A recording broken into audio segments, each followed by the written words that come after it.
በጣም የሚገርም ዘመን ላይ ደርሰናል። እንደዚህም አለ እንዴ! በስመ ስላሴ ስም ለመኖር ራሱ ያሳቅቃል።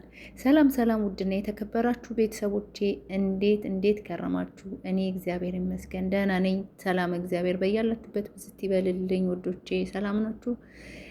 እንኳን በሰላም ቆያችሁኝ። ለምን እንኳን ደህና መጣሽ እንደምትሉኝ ስለማመን ማለት ነው። ሰላም ናችሁ? ሰላም እግዚአብሔር ብዝት ይበልልኝ። ውዶቼ ሰላም ናችሁ?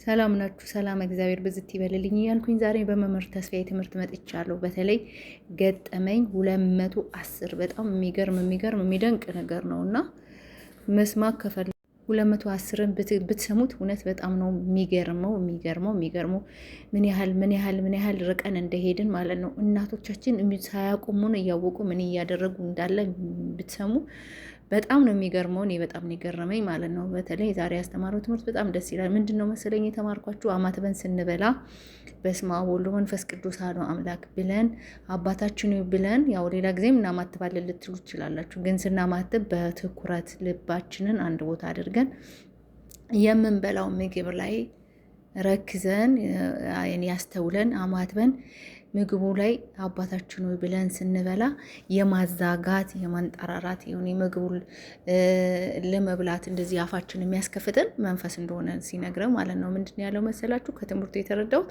እኛ ምግብ ልንበላ ዝም ብለን ሌላ ጊዜ ጥርግ አድርገን ስንበላ ያው መናፍስቶች አብረውን እንደሚበሉት፣ ግን እኛ በስማን ብለን አማትበን እዛ ምግብ ላይ አባታችን ብለን ስንጸልይ ግን ከኛ ጋር ሊበላው የፈለገው መናፍስት እርኩሳት ከኛ ጋር እንደማይበሉ ያ የምንበላው ስጋ የምንበላው ደግሞ ከስጋችን ከነፍሳችን ጋር እንዴት እንደሚዋሃድ ማለት ጤነኞች እንደምንሆን ችግር እንደሌለበት ስንበላው ማለት ነው። ያው አማትበን ስንበላ ያው በሰውነታችን ጨጓራ ምናምን እያለ እንደማያመን ማለት ነው። ግን ዝም ብለን ጥርግ አድርገን ስንበላ ለነፍሳችንም አይሆንም፣ ስጋችንን ብቻ ነው የሚያደበልበው።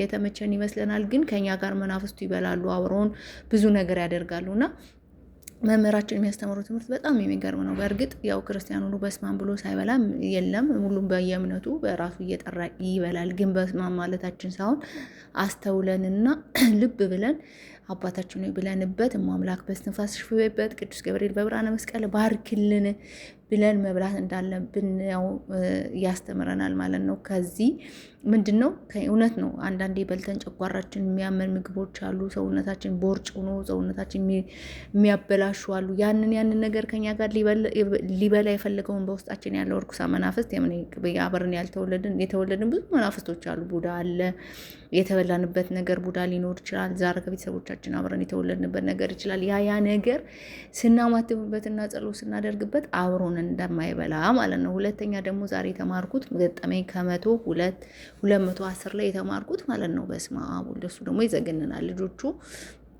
ግብረ ሰዶም ሆነው እዚህ ሴቶቹ ሌዝቢያን ሆኖ እንዴት በቃ እንደተበላሹና እንዴት በቃ እዚሁ አዲስ አበባ ውስጥ ማለት ነው። የሚገርማችሁ እዚሁ ሀገራችን ውስጥ እየሆነ ያለውን ነገር ሲናገር በጣም ነው የሚዘገን ነው። በዚህ አጋጣሚ ሙሉውን ቪዲዮ ገብታችሁ ብታዩት ገጠመኝ 210 ላይ በጣም የሚገርም ነገር ነው። ኢትዮጵያ ውስጥም እንደዚህ ያለ የሚያስብል ነገር ነው። ይበል የሚያስብል ነገር ነው ማለት ከባድ ነው።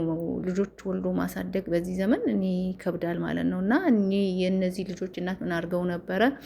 በድሮ ጊዜ ባል ይመጣላቸዋል። ባል ሲመጣላቸው ባል የሚያገቡት ቤተሰቦቻቸው፣ ሰውየው ሀብታም ነው በጣም ግን መሀን ነው፣ መውለድ አይችልም ማለት ነው። እና መውለድ ስለማይችል ሰውየው ሀብቱን ፈልጋ ልታገባው ፈልጋ ግን መሀን እንደሆነ ሰምታለች። ግን በዛም በዚህም ብላ ሰውየውን አገባችሁ፣ በእጇ ስር ያዘችው፣ ተቆጣጠረችው። ሀብቱን እሷ ታስተዳድራለች። ቢያንስ በቀን 10 ያህል መኪናዎች ከቤቷ የሚጫኑ አትክልት መዝሪያ ቦታዎች አላቸው እና ያ ሁሉ ባለቤት ናት። ግን ደግሞ ስራዋ በጣም አስከፊ ነው ማለት ነው። ልጆቿ አዲስ አበባ መጥተው በልጅነታቸው ዘመድ ጋር ነው ያደጉትና እነዚህ ዘመዶች ያሳረፏቸው ቤተሰብ ደግሞ ወደ ውጭ ሀገር ሄደው ውጭ ሀገር ነው የሚኖሩት። ልጆቹ በሰራተኛ ብቻ ነው የሚኖሩት። ገንዘብ እየላኩ ቤቱን እየጠበቃችሁ እዚህ ኑሩ ብለዋቸው እየኖሩ ማለት ነው። በጣም የሚገርመው ነገር እዛው ቤት ውስጥ እየኖሩ ግን ስራቸው ጥሩ አልነበረም ማለት ያው ሌዝቢያን እና ግብረ ሰዶም ሆኖ ነበሩ ማለት ነው። እና የሚገርማችሁ እንደዛ እየኖሩ በቃ ከጓደኞቻቸው ጋር ተበላቹ፣ ብዙ ቦታ ገቡ፣ መጠጥ፣ መጨፈር፣ አሺሽ በቃ ብዙ ነገሮችን መጠቀም ጀመሩ ማለት ነው። እና ከዛ መጨረሻ ላይ ምን ሆኑ እነዚህ ልጆች ጓደኞቻቸውን እያመጡ እያበላሹ ከባለ ሀብቶች ጋር እየወጡ እየባለጉ ያው እርስ በርስ ተበለሻሹ ማለት ነው። ከዛ መሀል ላይ ጎረቤቶች የመምህር ተስፋዬ ተማሪዎች ነበሩና ይህን ነገር ያሉ በየጊዜው ሰፈሩ ልጆች ሲከታተሏቸው አለባበሳቸው፣ ስራቸው ምናምናቸው ደስ አይልም እና እነዚህ ልጆች ወዴት እየሄዱ ነው፣ እንዴት ነው ስራቸው ብሎ ሲከታተሏቸው ያው እንደተጠረጠረው ሆኖ ተገኙ ማለት ነው። መጨረሻ ላይ አንደኛዋ ልጆቹ የመምህር ትምህርት ይቃወሙ ነበረ። ሴትዮዋ ደግሞ የመምህር ትምህርት ተከታታይ ነበረች እና መምህር ጋር ደውላ መምህር ናና ጉድ ስማ፣ ይህንን እዚህ የሆነ ያለውን ነገር ናና ስማ፣ በጣም የሚገርም ነገር ነው እና ብላ ስትጠራው መምህር መጥቶ አንድ ቀን ያንን ነገር ሲከታተለው አንደኛዋ ልጅ በጣም ያሽካካች፣ በቃ መንፈስ ጸበል ላይ የሚጠመቁ ልጆች እንደዛ አይነት ሁና ነው የምታሽካካዋል እና ይሄማ የሰው ትክክለኛ ሰው ድምፅ አይደለም፣ ጸበል ላይ የሚጮው መንፈስ ድምፅ ነው ብሎ መምህር ለጠራችሁ ለተማሪዋ ይነግራታል ማለት ነው፣ ለሱ ተማሪ። ከዛ በኋላ ሲከታተላት መጨረሻ ላይ የሆነ ሰዓት ላይ ትወጣለች። ስትወጣ ሲጋራ ልትገዛ ስትወጣ እንግዲህ ሲጋራ ምናምን አሽፍ ምናምን ያጨሳሉ እያቸዋለሁ። ስትወጣ መምህር ይጠብቃትና በር ላይ ማለት ነው። ከዛ ኔስቲ አንዴ ላናግርሽ እፈልጋለሁ ምናምን ይላታል ማለት ነው። ከዛ ሂድ ምናምን ብላው ትሄዳለች ማለት ነው። እኔ አንድ ጊዜ ላናግርሽ ነው ለሆነ ቁም ነገር ሲላት ብዙም ትኩረት አልሰጠችውም። መምህርን ገፍትራው ገባች ማለት ነው። መጨረሻ ላይ ምን ሆነ መሰላችሁ? መምህር በሌላኛው ቀን በቃ ዛሬ ልሂድና ሌላ ቀን እመጣለሁ ብሎ ሌላኛው ቀን ሲመጣ ሌላኛው ቀን ያመጣት ተከታትሎ ሆን ብሎ የፓርቲ ውለታ ሆን ብሎ ጠበቃት። ልጅቷ ስትመጣ ድምጿን ለይቶት ነበረ። ሲጋራ ለመውጣት ልትገዛ ስትወጣ ግቢው ስለሚገናኝ መጣው ቆይ ሲጋራ ገዝቼ ብላ ስትሄድ በዛ ነበር ድምጿን ያወቀው ማለት ነው። በሌላኛው ቀን ልክ የፓርቲ ውለታ በራእይ ስትመጣ ጠበቃት እና ሊያናግራ ሲል አልፈለገችም። ከዛ ቀጥታ ከሱ ከራይዱ ከባለ ራይዱ ታክሲ ቁጥሯን ወሰደና ደወለላትና እሷ ከሄደች በኋላ ደወለላትና እንዴት ነሽ ደህና ነሽ ላገኝሽ ፈልጋለሁ ምናምን አላት ማለት ነው። ኦኬ አለችው ማለት ነው። ያው በእንደዚህ አይነት ይወስላለች ምንም ግዱ አይደለም ማለት ነው። ከዛ እሺ በቃ ተቀጣጥረው እሷ ያንን መምህርን ያው እሷ ጠበሳ ምናምን መስሏት ነበረ። ባል ራይዱ ለምንድን ነው ቁጥሯን የምትጠይቀኝ ሲለው አይ እኔ ወድጃት ነው ብሎ ነው መምህር አታለው ማለት ነው ቁጥሯን የተቀበለው። ከዛ እውነት መስሎት እሱ ሰጥቶት ነበረ። ከዛ በኋላ ካፌ ተቀጣጠሩና ከመምህር ጋር መምህር ይህንን ነገር ነገራት ማለት ነው። የሚገርመችሁ ሲነግራት እንዴት ማለት ምናምን አለች። እኔ ሁሉን ነገር አውቃለሁ ምናምን ብሎ ያው ያለውን ነገር ሲተርክላት በእናት እንዳታሲዘ ምናምን እኔ ላሲትሽ አይደለም ግን ጆሮ ሰተሽ አዳምጪኝ ብሎ ትንሽ የገጠመኝ ጋበዛት። ከዛ በኋላ ልጅቷ ስትሰማው ገጠመኙ ያው የራሷ ታሪክ ቤተሰቦቿ ሙስሊም ልጅቷ ሙስሊም ነበረች በነገራችን ላይ ያው አንዳንድ ቤታቸው ውስጥ የሚደረጉ እናትዮ የሚያመልኩትን ነገር ታቅ ነበር እና ይሄ ነገር እናቴ ስትል ሰማለሁ እኔ በልጅነቴ ድንግልኔ ከዛ ምንድን ነው ያው በእንደዚህ አይነት ንግ ውስጥ የገባችሁ ምን እንደሆነ ነገራት ማለት ነው። ከዛ በኋላ ለ20 ደቂቃ ለ30 ደቂቃ ገጠመኛ አዳመጠች። ከዛ በኋላ ችግር የለውም አታስጠቁመን፣ እኛ ያው ፓርቲ ቢያደርጉበት እንዳትጠቁመን፣ በቃ የምትፈልገው ነገር ምንድን ነው ከኔ ስትለው እኔ ከአንቺ ምንም አልፈልግም፣ ልጠቁምም አይደለም የመጣሁት ግን እኔ አንቺ ጆሮ ሰጥሽ ለ7 ቀን እንድታዳምጪ ነው አላት ማለት ነው። ችግር የለውም ኦኬ አለችው። ከዛ ገጠመኝ ጫንላት በቴሌግራማ እሱን ይዛ ሄዳ ገጠመኙን ስታዳምጥ የራሷን ታሪክ እዛ ውስጥ አገኘችው ማለት ነው። እዛ ውስጥ የራሷን ታሪክ ስታገኘው በቃ ጆሮ ስጪኝ፣ እሺ መምህር አሁን ይሄ የሚጮኸው ምናምን እውነት ነው ወይ ስትለው አዎ እውነት ነው።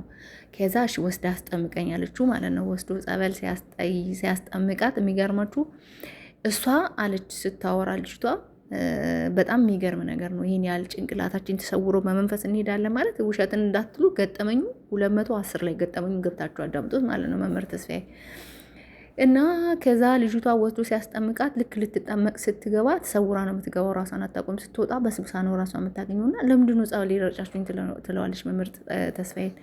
መምህር እኛ እኮ አልረጨንሽም ገብተሽ ተጠምቀሽ ነው የወጣሽው ሲላት ኧረ እኔ አልተጠመቅኩም ትለዋለች። ከዛ ካህኑ የሚያጠምቁትን ጠርቶ አባ እሷ ገብታ ተጠምቃለች አልተጠመቀችም ብላ ስትጠይቃቸው አዎ ተጠምቀንሽ ነው የወጣሽው ተሰውረሽ ጮኸሽ ነው የወጣሽው አሏት ማለት ነው።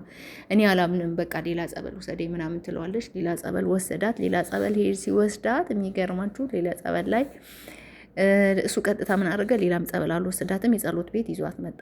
እዚሁ የጎረቤቱ ፓርቲ የሚደረግበት ጎረቤት እዛ ይዟት መጣና ከዛ እንጸልይ ብለው በህብረት ጸሎት ይጀምራሉ። ዕጣን ታጥኖ ጸሎት ሲጀምሩ አጅሬው ቷ ብሎ ይፈነዳል አሉ። ከዛ ትጮኋለች። ከዛ ቪዲዮ ሲቀርጿት ያለ የሌለውን ያው እናቲቱ ሲያመልኩ የነበረውን አብራት የተወለደ የሚገርማችሁ እኔ በጣም የገረመኝ ነገር ድንግልናዋን እባብ ነው የወሰደው። አመናችሁም አላመናችሁም ማለት ነው። ልጅቷ ስትናገር በኋላ ላይ እባብ መጥቶ ከኔ ጋር አልጋይ ላይ ይተኛል፣ መጥቶ የሚገናኘኝ ነገር ነበረ እና ይሄ እውነት ነው፣ ይሄ ህይወቴ ነው እና ይሄን ነገር ምን ትሉታላችሁ ብላ ለመምህር ትነግረዋለች። ይሄ እውነት ነው፣ በቃ እኔ በህይወቴ ውስጥ የተደረገ ነገር ብዙ ነገር አለ፣ ይሄንን ነገር ማመን ከፈለግ ብላ እንትን ስትለው መምህር ተስፋዬ እዛው የብረት ጸሎት ሲያደርጉ መንፈሱ ለፈለፈ። በድንግልናዋ በልጃገረድነቷ ድንግልናዋን እባብ እንደወሰደው ይህንን አታውቅም። መቶ የሚገናኛት ነገር እንዳለ በቃ እናቷ የሆነ የሚያመልኩት ዛር መንፈስ እንደነበረ ከዛ እዚህ ሌዝቢያን ውስጥ ያስገባት እግዚአብሔር የለም ማለት በክርስቲያኑም በሙስሊሙም እግዚአብሔር የለም። እምነቷ ሙስሊም ነው ግን እግዚአብሔር የለም ብላ ፓጋን ናት፣ እምነት የሌላት ናት። ይህን ሁሉ እንደነበረች ነገረችው። ሲጋራ እንደምታጨስ ያንን ሁሉ ነገረችው ማለት ነው። ከዛ መምህር ውሸታም እንዳትለው ያው ቪዲዮ ቀርጿት ነበረ። የራሷን ቪዲዮ አሳያት ማለት ነው። ከዛ ይሄ ሁሉ ከዛ የሚገርመችው ማለት ነው ሲያሳያት ልንይዛት አለ በቃ ልንይዛት 4-5 ጎረምሳ አልቻላትም ነበር አለ። 5-4 ጎረምሳ ሆኖ አልቻልናትም አለ ማለት ነው። መንፈሱ በጣም ኃይለኛ ነበር አለ መጨረሻ ላይ ከዛ ወደ ልቡና መልስ ተብሎ ታስሮ መንፈሱ ስትመለስ ቪዲዮውን ሊያሳዩት ማለት ነው የቀረጿትን። ከዛ ቴሌቪዥን ላይ እንትና አገናኙትና ቁጭ ብለሽ ታያለሽ፣ ግን በፈቃደኝነት መንፈስሽ ከባድ ስለሆነ ይህንን ቪዲዮ ስንከፍትልሽ ይዞሽ እንዳይሮጥ እጅሽንና ንግርሽን ንሰርሽ በፈቃደኝነት። ለምን አንቺ ስትወራጪ መንፈስሽ ኃይለኛ ስለሆነ ሲላት እሺ። ከዛ በምን እንዳሰራት ታውቃለች? እምነት አቤት በምህራችን በክር ነው ልብስ በሚሰፋበት ክር እጇንና በስላሴ ስል ብሎ በሱ እጇንና እግሯን አሰራት ማለት ነው። ከዛ መንፈሱ ልክ ቴሌቪዥን ላይ ሲከፈት አጅሬው እየጮኸ ልቀቁኝ፣ መስማት አልፈልግም ብዙ ነገር እያለ ስሙን ገብታችሁ ስሙትና የሚያጓጓ ነው። እንደዛ ጮኸ። ግን በክር ነው የታሰረው። እምነት አያችሁ፣ በክር እጇና እግሯ ታስሮ ሰንሰለቱን ፍቱልኝ፣ እኔ በጣም ነው ያቃጠለኝ፣ እኔ ማየት አልፈልግም ብሎ መንፈሱ ይጮሃል። ከዛ ልጅቷ እየሰማች ነው፣ ግን መንፈሱና ልጅቷ ግማሽ በግማሽ ነው ማለት ነው። መጨረሻ ላይ ልጅቷ እንደዚህ ወደ ራሷ ስትመለስ መምህር እኔ እኮ እየሰማው ነው ቁጭ ብዬ፣ ግን እኔ እንደዚህ ምጮ አልመሰለኝ ማለች። ግን ስጋዋ ቁጭ ብሎ ይሰማል፣ አፏ ደግሞ ይለፈልፍ ነበር። 2 ሰው ነበረች ማለት ነው። እና ይህንንም ቀርጸዋት ነበረ ሲያሳዩት። መጨረሻ ላይ የሚገርማችሁ ነገር እኔ ይህን ማመን አልችልም፣ በጣም የሚገርም ነገር ነው ብላ ልጅቷ ወደ ክርስትና መጣች፣ ተጠመቀች እላችኋለሁ። መጨረሻ ላይ ልጆቹ እሷን እነዚህ ፓርቲ የሚያዘጋጁ ሌዝቢያን ሆኑ ልጆች ጋር ሄዶ ፍላሹን አሳያቸው። እያንዳንዳቸው ደንግጠው ይሄ ታሪክ ሲሰማ መጨረሻ ላይ ታሪኩ ምን ሆነ መሰላችሁ? እነዚህ ውጭ ሀገር የነበሩ ቤተሰቦቻቸው እነዛ ሰዎች እናትየው ከማን ወለደቻቸው ልጆቹን? ከገዛ አባቷ ሎቱ ስባት። ይህን ሳወራ እንኳን በጣም ይዘገንናል። ከአባቷ ባሏ መውለድ ስለማይችል መሀን ስለሆነ ሀብቱን ልትወርስ ስለፈለገች ብቻ ከአባቷ 4 ልጆችን ወልዳ ልጅ ነው ብላ ሰውየው የአባቷን ወንድሞቿ ባሉት በቃ አባቷ እሷን ልጁን ተገናኝቶ አባቷን አስክራ ከአባቷ እየወለደች ያንተ ልጅ ነው ብላ ሰውየውን እያጃጃለችው ኖረ። ሰውየው እንደዚህ ልጆቼ ናቸው ብሎ እያሳደገ ልጆች ትንሽ ሰውየው ዘገምተኛ ነገርም ነበረ። እንደዚሁ እየኖረ ሰውየው ሞተ። ልጆቹ እዚህ መጥተው ሌዝቢያንና ፓጋን ሆኑ ማለት ነው። እና ውዶቼ እኔ በጣም የዘገነኝ ነገር እንዴት ከአባት ጋር በስማም ለማውራት እራሱ ይዘገንናል። ከአባት ጋር መተኛት እንዴት ይቻላል? እንዴትስ ነው አባት ጋር እንደዚህ አይነት ነገር ማድረግ የሚቻለው? እና ዘመኑ በጣም ከባድ ነው ስነግራችሁ፣ ቀላል አይደለም። ለማንኛውም ገብታችሁ ገጠመኙን አዳምጡት። 210 ነው። እኔን ያልከደረኩላችሁ ከወደዳችሁት ቪዲዮን ለቤተሰቦቻችሁ ሼር፣ ላይክ፣ ኮመንት፣ ሰብስክራይብ እያደረጋችሁ አዳርሱልኝ። እኔ ስንሰማው ዘግንኖኛል ማለት ነው። እኔ ምን አይነት ዘመን ላይ እንደደረስን አላውቅም። እግዚአብሔር ፍጻሜያችንን ያሳምርልን፣ ሀገራችን ይጠብቅልን። ምን አይነት ውስብስብ የሆነ ዘመን ላይ እንደደረስን አላውቅም እና በጣም ከባድ ነው። መጨረሻ ላይ በእንደዚህ ተፈጸመ ፍጻሜ ውላችኋለሁ። በጣም ከባድ ነው። ልጆቼ ግቡና እዩት ከወደዳችሁት። ቪዲዮውን ሼር፣ ላይ ኮመንት፣ ሰብስክራይብ አድርጉት። ለቤተሰቦቻችሁ ሼር አድርጉት። መምህር ውስጥ ገብተው ኮመንቱን እንዲያዳምጡት አድርጉ። እውነት ወደን አይደለም እንደዚህ መጥፎ የምንሆነው። ልጆቹ ዛሬ ተመልሰው ልባቸው ተመልሰው ወደ እምነታቸው ተመልሰው እናታቸውን ሊያስጠምቁ ቢሮጡ እናቲቱ ግን ያው ልቧ ድንጋይ ሆኗል። ያው ዘመኑ ከባድ ነው። እናቶቻችን በሚያመልኩት በማናቆኛ እየተሰቃየን ያለ ነው። ይሄ ነገር ተረት ተረት ሊመስላችሁ ይችላል። እውነተኛ ይሄ ያለ ነገር ነው። ኢትዮጵያ ውስጥ ያለ ነገር ነው። በጣም የሚከብድ ነው እላችኋለሁ። እኔ ጨረስኩ። ለማንኛውም